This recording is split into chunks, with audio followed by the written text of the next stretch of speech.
Welcome to Kenton's videos. Enjoy the video. You begin by locking a sleep schedule that your body can predict. Make it non-negotiable. Once set, create a 5 to 1 hour wind-down routine, dim lights, stop screens, and consider 20 mg melatonin only if needed. Make sure to block daytime light with blackout curtains and earplugs so your sleep stays deep. You'll notice alertness on shift improves quickly when your sleep quantity and timing are consistent. That consistency is the foundation you build everything else on. You now shape daytime behaviors that support night shifts.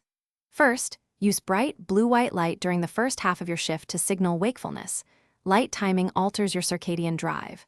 Once done with that, use caffeine strategically, 100 to 200 mg early in the shift, and stop 4 hours before your sleep window to preserve sleep quality. Also, eat small, protein-rich meals every 3 to 4 hours and avoid heavy carbohydrates late. This stabilizes energy and prevents mid-shift crashes. You finish each night shift with a recovery plan that protects your next sleep. After work, do a short cool down and slow breathing, then, if possible, get 15 to 20 minutes of low-level sunlight before your sleep window to reduce misalignment. Make one weekly anchor sleep the same time every week to stabilize rhythm. If things go wrong, track sleep and wake times for 7 days, then adjust light, caffeine, or sleep timing in 30 to 60-minute steps until alignment improves.